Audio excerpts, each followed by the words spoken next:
Hey world, what's up? It's your girl Janeé Bolden, and I'm back for another episode of Hey Janeé.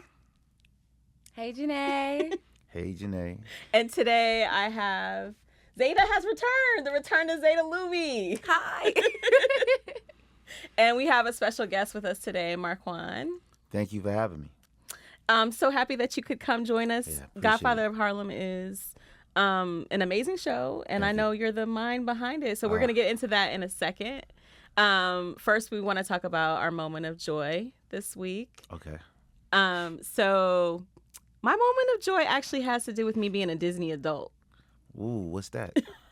Basically, it's a grown person, typically no kids, but they love Ah. Disney just as much as a kid would. Okay, gotcha. So I was at Disneyland at the end of May for the kickoff of the 70th anniversary for Disneyland, and it was an amazing time. I rode some rides I never rode before. I'm big into the Guardians of the Galaxy ride at Disney World, but it was my first time riding at Disneyland.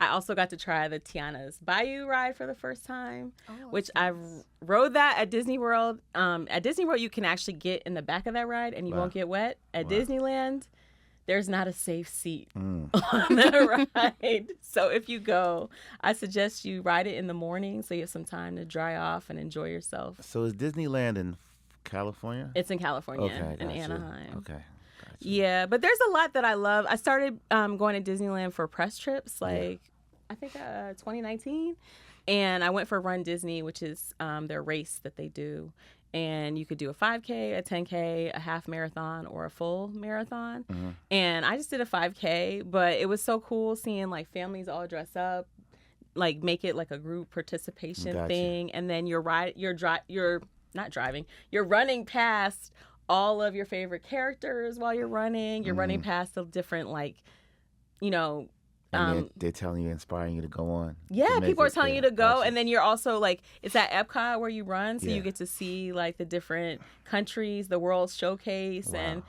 all your favorite rides as you're running. And Oh, that's as the sun that's is coming amazing. up, it's That's a amazing. beautiful thing. But ever since I started doing these trips, it's like probably just the highlight of the year usually. And Yeah. I usually go a couple times a year, but like I used to like roller coasters as a kid, but now I really love them. Oh, And I can't stand roller coasters. see, I'm the type of person that I even like turbulence on planes. No. I have to feel like I'm in control. Like a roller coaster is Oh. a no for me. I scream like a coyote. Like Not a coyote. So I would say that's exactly it for me, the release of the Yeah. control, like knowing you can't control. So I think whether it's turbulence or roller coasters, like I'm good for just like one, I've learned you can only control what you can't Well, control, and like you might as well just enjoy You what do you with can. turbulence till the oxygen mask come down, right? I don't think I don't think you like that control. You know what? I don't think I've been on a flight where the oxygen mask Okay. came down. Have you? No. And you have? No, I haven't. Thank goodness. But I have been on, private planes where the ride is kind of rough because it's a smaller plane. Right. Yeah. Yeah, a lot of people don't like those little planes. But private plane, okay. Yeah. Nice. Did you guys want to share your moment of joy? Do you have a moment of joy for this week, Zada? I would say my moment of joy was being recognized for the first time for one Wow. of the skits that I did on Desi Banks.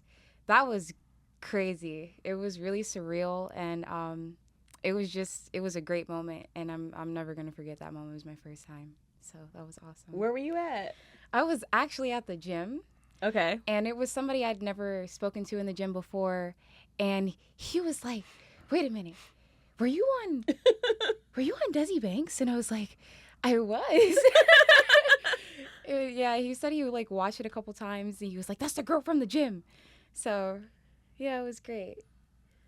And Markuann, you're an actor too. Have you had that happen? Yeah, I have. I've had, and it gets kind of scary sometimes because you don't know if it's friend or foe, right? Yeah. I remember in the height of COVID, I was walking down the street, and everybody has masks on, so you don't know who it is, and someone was like, "Hey, Junie Bird! Hey, Junie Bird!" I mean, this guy was a delivery guy, and he just stopped. I'm like, what did I do? Did I do something to somebody? So it gets kind of nerve wracking. I mean, it happens to me a lot. I'm in New York City, and people recognize you from your work, which is it's a good moment. And I think my moment of joy was it was just a Tribeca Film Festival, and just to know that we're actually on season 4 of Godfather of Harlem, which was amazing to me, and having the president of MGM just acknowledge my hard work and my journey to be able to get Godfather of Harlem done. That was my moment of joy.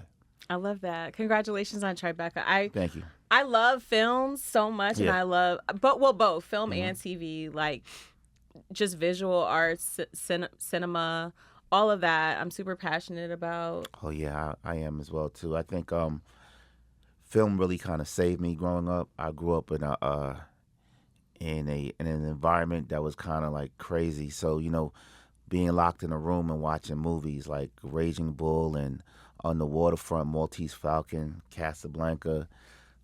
You're going with the classics. Yeah, I love that. Once Upon a Time in America was one of my favorite movies. I thought I was noodles back then. Like, I love like just knowing directors like Brian De Palma, the Scorsese, the Coen brothers, the Coppolas, the Sergio Leones.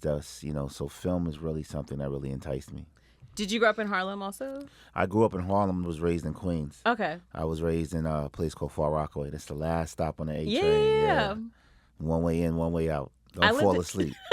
Do not fall asleep on the A train. I know that's right. I could never fall asleep on the A train.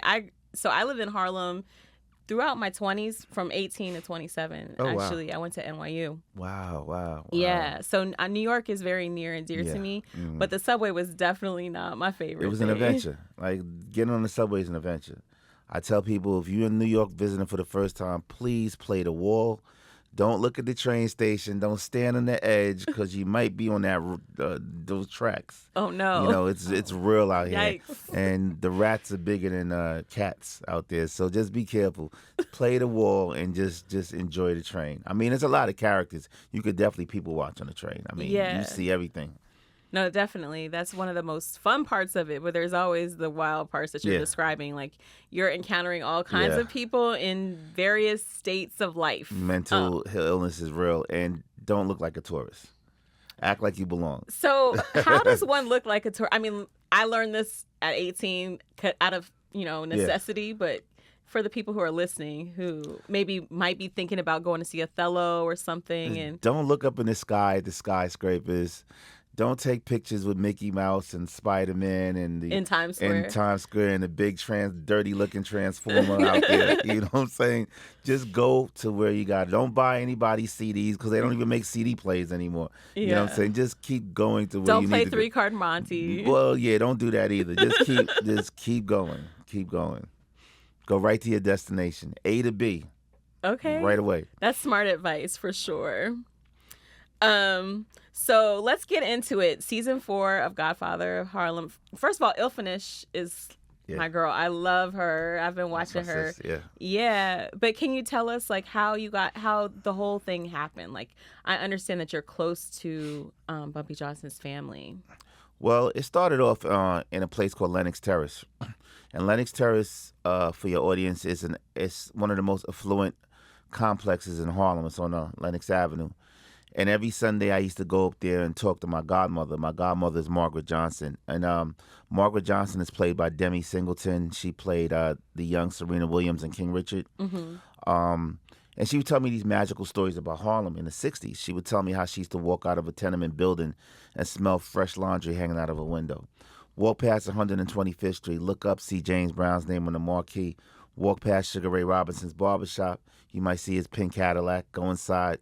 Nat King Cole could be waiting to get a haircut. Wow. Sam Cooke's voice coming out of a transistor radio.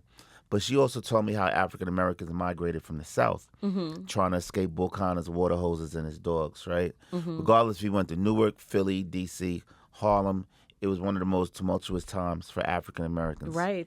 The Great Migration. Great Migration. So doing simple things as what we think is simple now, but like to go purchase a hat. The store owner may say, I need you to put a plastic bag over that hat because I don't want it to touch your scalp. Or a father who has a family of 5, worked all week, wants to take his family out for a steak dinner.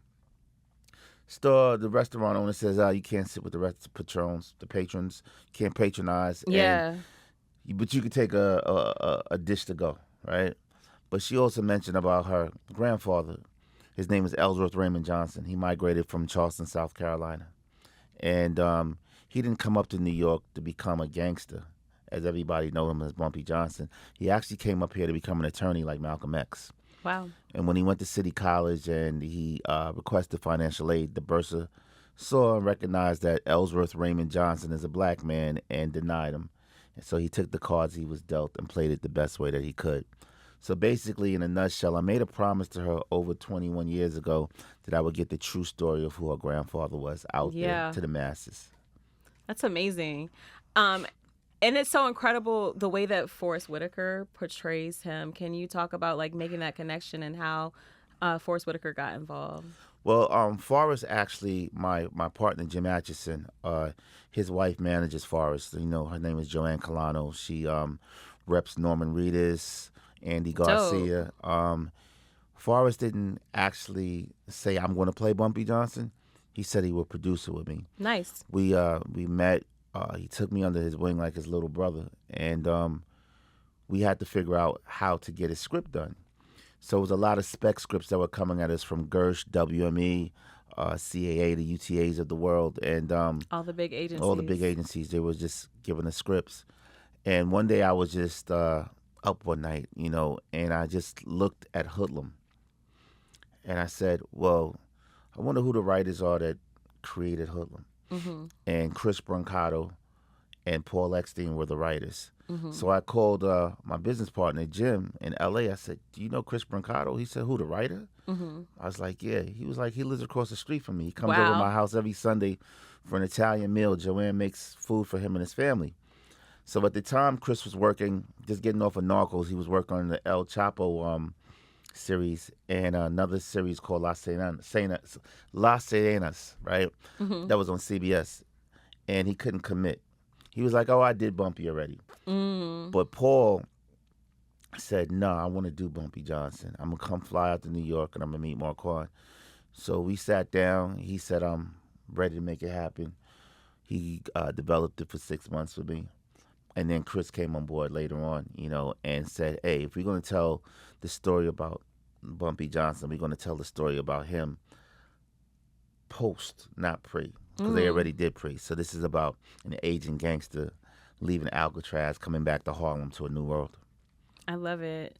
The soundtrack, the Swizz Beatz, the theme song, like it's great that you have this music that it kind of connects the two worlds. Yeah. Can you talk about working with Swizz Beatz? I mean, Swizz is a masterpiece. When I hired Swizz, it's funny because my other producers, they weren't really into the culture. They didn't know hip hop. They were like, oh, what about Mustard? What about, you know what I'm saying? What about Mike Will Made It? And in my mind, I'm like, you just said L.A. and Atlanta. Yeah, exactly. For a New York story. But I couldn't get mad because they didn't understand the culture. Yeah. And I said the only person that I feel would be able to do it is Swizz Beatz. Forrest worked with Swizz. It was Pharrell previously, and Swizz said, "Yeah, let's do it." I think Swizz brings the grit and the grime of what New York City's supposed to be like, and just being in the studio. I remember when we first came up with Just in Case with the elephant sounds and the horns, and Rick Ross doing his verse, and then DMX doing his verse. It was just amazing. And then see Forrest doing the WAP. I'm like, whoa, you know what I'm saying? Like, Just in Case, you know, it was just something that was just, we're like, okay, open up my window again. It was just something. It was just like, yo, this is infectious. This is it right here. I love it. Oh, and we got an Emmy for the theme song as well too, with the opening for the opening credits. I just think it just worked so naturally, you know. Yeah, for sure. Yeah. No, I love that song. It's dope. There's so many things that I love about your show. Just the layers and then the way things have changed from episode to episode, but also the historical framework that's there, where you have all the characters, the Adam Clayton Powell, you got Muhammad Ali, you've got Malcolm X, just in like including all these characters, even with the gangsters as well, and interweaving them. how true to the story of Bumpy Johnson do you stay? Like, was there really the closeness that you see, like where he's grieving for Malcolm the way he was on the show? Well, as the writers in the writers' room, of course, they take the creative license of Yeah, embellishing, right? right. But it's also a disclaimer in the beginning of the show that says this is based on true events. Yeah. And I say we got about 75 to 80%. All the characters are real, Yeah. right? The Adam Clayton Powells, the Robert Morgenthal's, the Vinny the Chins, the Stella Gigantes. These are all real characters 100%. Yeah. with a little mambo sauce or sazon added to it, right? Yeah. You know what I'm saying? So you gotta sauce it up. we got to sauce it up, right? So the Malcolm X Bumpy Johnson relationship was really real because you always have to remember he wasn't always Malcolm X. He was Detroit Red, right? Right. He was Malcolm Little. Right. He was in the streets. Right. He was a dope fiend. He was a pimp. So he ran into the likes of a Bumpy Johnson. And even in some of his writings, he said Bumpy saved him. Bumpy was the one that told him to leave Harlem. And when Malcolm passed away, Bumpy made sure that every vendor in Harlem contributed to his funeral. And that's a fact, Wow, that's amazing. That's incredible.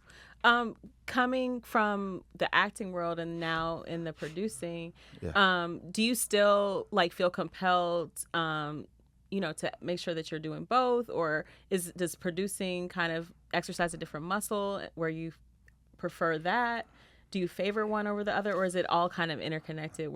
I think it's all kind of interconnected because I'm multi-hyphenate. A lot of managers like that and agents like a multi-hyphenate creator because, you look at the Issa Raes of the world, right? Mm-hmm. She started off with the awkward black girl, then created Insecure. You look at Lena Waithe of the world, right? I'm just a male version, right? I was always the type of person that said I didn't have a plan B. I only believe in the plan A. I said if you have a plan B, you're planning to fail. Right, 100%. With your plan B. Like, why do you have a plan B if it's just your plan A? Yeah. And I, as an actor, we have so much time that you can create your own lane, create your own destiny. If we write scripts, right? So don't let anybody take your pen and write your own script. Write your own script. Write your own life. That's your own chapter. So, I got tired of the cattle calls. I got tired of can you please put me in your project? Mm-hmm. You took control. Yeah, you got to take control of your narrative. Yeah. I love that. I especially love just the understanding that you had there was a false narrative, and that we had to come and seize control of our own stories, tell them our way, and make sure that the truth was being told. Yeah. So bless you for that. Thank you. I mean, it's a journey. I'm not gonna lie. It's not for the faint of heart. I tell people all the time. I say this every day. If you knock an opportunity's door and it doesn't open, go to Home Depot, get some lumber, build your own door, create your own presence. You only got one life to live. If it was a Pac-Man game and that red ghost bit you in the ass, you dead. You just not. Right. It's not. You don't get another. Right. You don't get another Pac-Man, right? You know what I'm saying? Right. So, because we have so much access to create your own content, create your own narrative. Don't wait for anybody to say, I want to put you on. Put yourself on. I love that. What do you think, Zada? I mean, well, one, I think your story is so interesting. It's the way that it happened. It was like it was destined to happen. The way that everybody was, like it was so synchronized. The way that everybody was just positioned in each other's lives. Yeah, that's amazing. But I also would like to know more about your actual relationship with Margaret Johnson and how that cultivated when you were younger. Well, Margaret actually cultivated when I was older, right? My cousin's mother was best friends with Margaret. And Margaret she can be mean because she has that Johnson bloodline. But if she's welcoming, she's going to welcome you in. So when she first met me, I was about 16. She just took me in, and I became her son, right? I would go make sure she was okay. It's a funny thing about Margaret. This is a true story. I'll tell you real fast. So Margaret used to have this black poodle, this mangy poodle with one eye, right? And she used to ride around on this scooter, right, with the Mary Poppins basket, right? Uh-huh. So everybody from 135th knows who Margaret Johnson is, right? The pretty light skinned lady with the mangy dog riding around on a scooter. So one summer, a guy tried to mug her. Oh my God. So she takes out her 357 Magnum and shoots him in the ass. He runs into McDonald's and he's holding his arm and he's leaking. And the police come, and she got away with it because she said she was on her way to the gun range. Oh. So on the New York Post, they have her as Granny Oakley, and she has a Uzi. You know what I'm saying? They're like legendary mobsters' granddaughter with a Uzi. So Margaret was very spirited. She loved you. She loved you. If she didn't, she didn't. But our relationship was, I miss her. She died December 2016. She did get an opportunity to meet some of the producers, but not all of the producers. But every day I know that she's looking down, and she's just proud that I was able to accomplish what we spoke about. That's dope. So your show actually kind of has an angel of its own. Yeah, absolutely. I mean, without her, it's so funny because when I first started the show, season 1, a Teamster walked up to me and he said, "Hey, Markuann, could I have a conversation with you?" I said, "Sure." He said, "Thank you for never giving up, because if you never giving up, allowed me to feed my family for the next 6 months." Wow. And I constantly get emails from a HMU, from the wardrobe department, saying, "I don't know if you understand that you're providing a lot of jobs for people based on your dream, based on and what you said that you were trying to accomplish." I mean, I'm not going to lie to you. Like, I don't get hazed. There was never narcissism and nepotism. I see it all the time. But I could have said, you know what? I could have caught an attitude earlier and said, "No, I don't want to do this because I'm not getting what I want." I had to audition for my own role.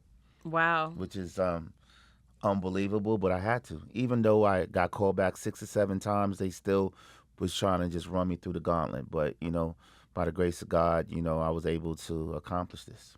Can I ask you, when you're facing something like that, which is obviously a challenge, like, how do you keep your cool and how do you keep the focus and also, like, not, just kind of like go real New York? Oh man, we get put in a bad light. Go real New York, right? Okay. No, so what it is, I used to work in corporate America. I used to work at BET. Okay. And I never wanted to build anybody else's dreams. So I knew I had to step back and be uncomfortable, because being comfortable is scary, right?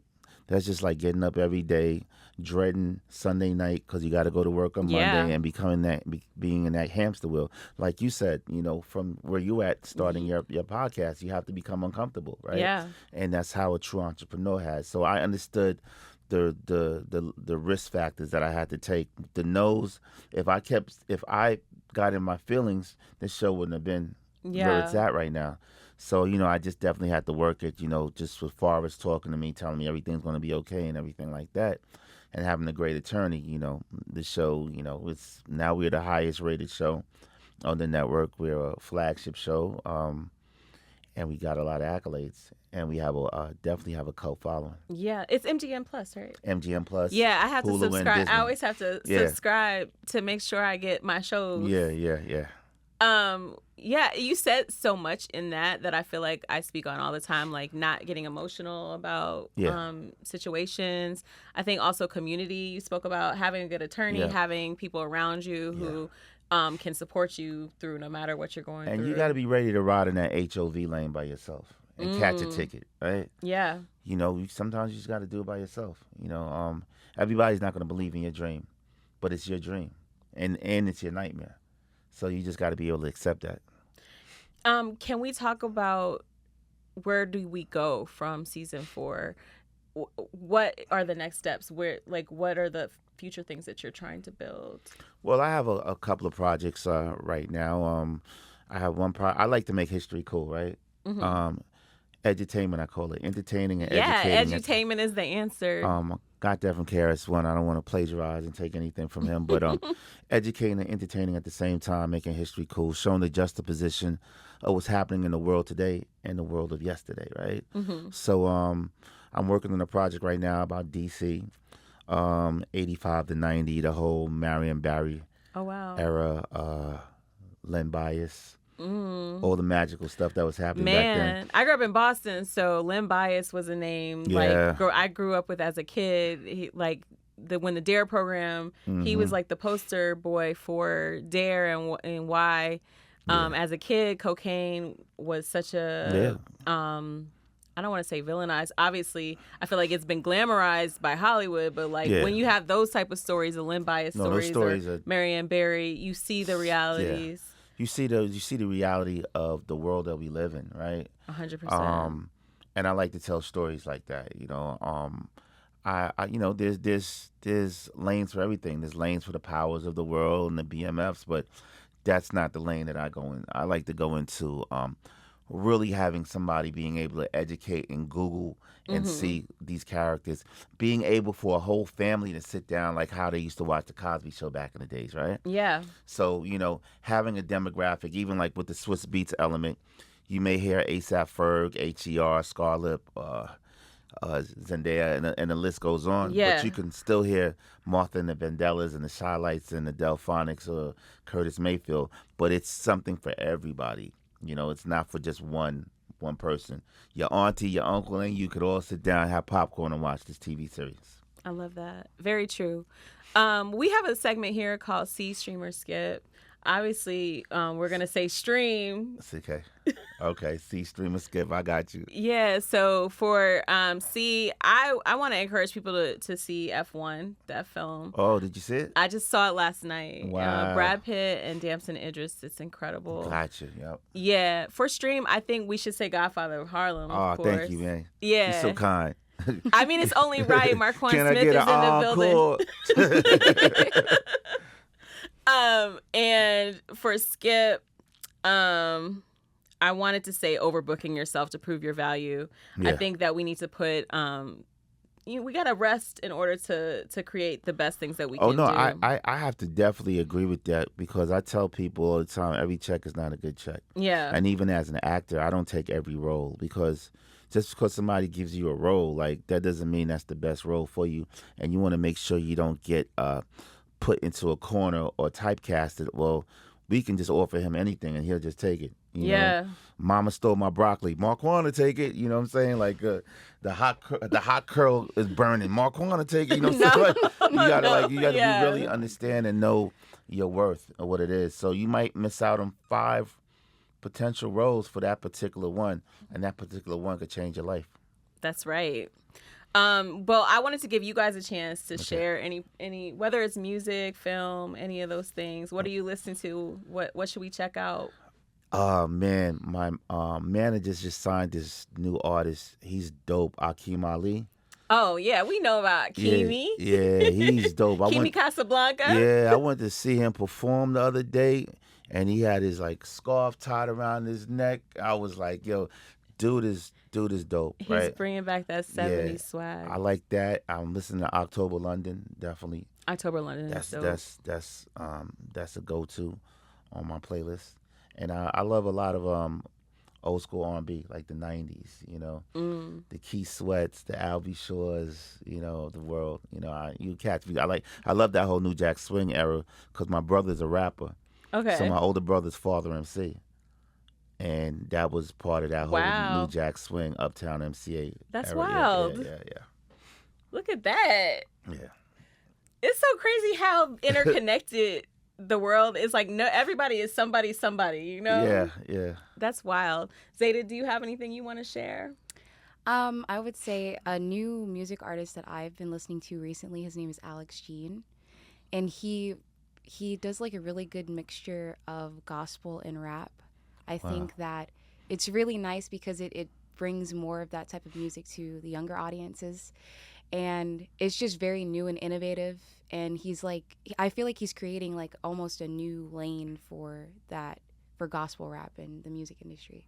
So I would say check him out, Alex Jean. Yeah. Dope. I like Leon Thomas too. Oh man, that Leon Thomas, the new mutt, I'm a mutt. deluxe. I'm a dog. I'm a mutt. Rough. Hilarious. No, I love Leon Thomas, and I think it's his time. I think he's another person who put in so much hard work and has been doing what he's been doing for so long, to start as a child actor and now then evolve into a songwriter, producer, until now, it's really his time, and his voice is like really kind of is definitive of this time period. I think when we start to think about this era, like, we're going to remember this album. It's one of those that stands out like that. I love both of those, all of your suggestions. I listen to Apple Music playlists a lot, and there's like a Summer Sounds playlist that they've been having different categories. And I want to say Nadeska from Apple, her playlist is my vibe exactly. Wow. Like, everything on that playlist is stuff that I would ordinarily listen to. And then the Billie Eilish playlist is insane. It's for music discovery, it's like incredible. She's all over the place. She got reggae on there. She got some rock. She has some older stuff on there. And literally, I'll be listening to Billie's playlist, and I'll have to keep checking, like, who's this and who's this and who's that. And you said the 90s R&B and hip hop. Yeah. Money Long's playlist. Oh, yeah? You probably would like that, because that's crazy. Total 90s vibe. Wow. And I grew up in the 90s myself. I graduated high school in 96, went to NYU in 96. So I was in New York in that era, and, the New Jack Swing era, which is like, Zada, you don't know what you missed, girl. Oh, man. That was an era. That was an era to be, We're putting you on right now. He said Keith Sweat earlier. Have you seen the viral video of the kid on the cruise? No. He's singing Keith Sweat on karaoke. He killed it? He killed it. Wow. And all the aunties was up and like. So he was begging. Yeah. He was begging, right? He was doing I want your body. I loved it. Man. Anyway, I think we're about out of time. We like to do an affirmation, so we're gonna get into the affirmation of the week. So this week's affirmation is, I have the power to create my own happiness and manifest the life of my dreams. So if anyone wants to use it, feel free. I want you guys to think about that. I think in a lot of ways, Markuann, you inspired me to come up with this one this week, because I feel like you really have created a life that is what you want. You chose to follow your dreams, and you used your power. I think we all tend to feel powerless, but we're all very powerful. We have everything within us that we need to create the life that we would love to have. So I have the power to create my own happiness and manifest the life of my dreams. Yep. And you got to be ready for that moment when it comes to, after the manifestation happens. Yeah. You want to add something? No, I'm just saying. To help people prepare? I'm just saying, babe. They got to get ready. My thing is this, right? I always believed you could chase your pension or your passion. I decided to chase my passion. Yeah. Your pension or your passion. Sounds right. That pension money, though. No, I'm playing. Hey, I mean, some people may want that, but, like, why do you got to wait till 67 to retire, right? Mm-hmm. And you can retire at 45. That's right. So you can chase your pension all you want. That's right. You're not really going to get rich working for somebody else. Not at all. But you might get rich working for yourself. Absolutely. You just can't be scared. Love it. Scared money don't make money. Ow, there you go. Hey, Janeé. Well, this has been another great episode of Hey Janeé, where I'm saying hey to the world and hearing it back. Say it to me. I want to hear it. Hey Janeé. Thanks, guys. All right.